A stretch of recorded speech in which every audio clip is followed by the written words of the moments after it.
রাসূলুল্লাহ সাল্লাল্লাহু আলাইহি সাল্লামের আরেকটি হাদিস, তিনি বললেন, আলা ওয়া ইন্না আহরামাশ শুহুরি শাহরুকুম হাযা। এই সাহাবীরা, তোমরা শোনো, যেই সম্মানিত 4টি মাসের কথা আমি তোমাদেরকে বললাম, জিলকদ, জিলহজ, মুহররম এবং রজব, এই 4টি মাসের মধ্যে সবচেয়ে বেশি সম্মানিত হলো জিলহজ। সুবহানাল্লাহি বিহামদি। 4টি তো বছরের মধ্যে সম্মানিত, আর এই 4টির মধ্যে সবচেয়ে সম্মানিত হলো জিলহজ মাস। সুবহানাল্লাহি বিহামদি। প্রিয় ভাইরা, তাহলে এই জিলহজ মাসের মর্যাদা, জিলহজ মাসের গুরুত্ব কেন? জিলহজ মাসের গুরুত্ব কি কারণে? কারণ হলো এই মাসে এমন একটি ইবাদত সংগঠিত হয়, যেই ইবাদতটা বছরের অন্য কোনো মাসে সংগঠিত হওয়ার সুযোগ নেই। সেই ইবাদতটি হলো হজ।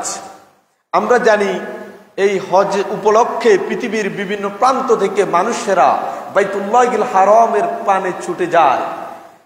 যেই জায়গাতে ছুটে যাওয়ার জন্য ইব্রাহিম আলাইহিস সালাম ঘোষণা করেছিলেন, কোন বর্ণনায় এসেছিল তিনি সাফা পাহাড়ের উপরে উঠেছেন, কোন বর্ণনায় এসেছে অন্য কোন পাহাড়ের উপরে উঠে তিনি ডাক দিয়ে লোকজনকে বললেন, হে পৃথিবীর মানুষ, তোমাদের উপরে আল্লাহ তাআলা হজকে ফরজ করেছেন, সুতরাং তোমরা হজ করতে আসো।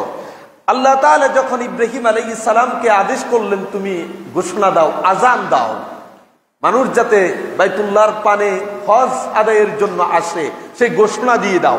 ওয়া আযযিন ফিন্নাসি, মানুষকে তুমি জানাও, ঘোষণা দাও।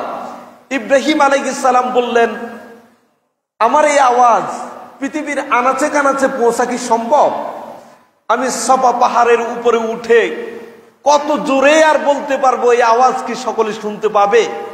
যেখানে পৃথিবীর বিভিন্ন প্রান্ত থেকে, দিক বিদিক থেকে মানুষেরা বাইতুল্লাহর পানে ছুটে আসবে, আমার এই আওয়াজ তো তাদের কাছে যাবে না। রাসূলুল্লাহ সাল্লাল্লাহু আলাইহি ওয়াসাল্লামের সাহাবী ইবনে আব্বাস থেকে বর্ণিত, তিনি বলেন, আল্লাহ তাআলা ইব্রাহিম আলাইহিস সালামকে ওহী করলেন যে, ইব্রাহিম, তোমার দায়িত্ব হলো ঘোষণা দেওয়া, আজান দেওয়া, আর আমার দায়িত্ব হলো পৃথিবীর আনাচে কানাচে তোমার আওয়াজকে পৌঁছিয়ে দেওয়া। সুবহানাল্লাহি বিহামদি। সেই আওয়াজ এমন ভাবে পৌঁছেছে, যারা পৃথিবীতে তখন বেঁচে ছিল তাদের কর্ণকুহরে যেমনি পৌঁছেছিল, যেমনি ভাবে পৃথিবীতে যারা জীবিত ছিল না, মায়ের গর্ভে ছিল, তাদের কর্ণকুহরে পৌঁছেছে। আলমে আরওয়াহাতে কিয়ামত পর্যন্ত যারা আসবে তাদের হৃদয়ের মধ্যে ওই আওয়াজ আল্লাহ তাআলা পৌঁছিয়ে দিয়েছেন, যার কারণে কিয়ামত পর্যন্ত যত মানুষ পৃথিবীতে আসবে, প্রত্যেক মানুষ সামর্থ্যশালী হওয়ার পরে তাকে বাইতুল্লাহর পানে ছুটে যেতে হয়। কে পৌঁছালো? সুবহানাল্লাহি বিহামদি।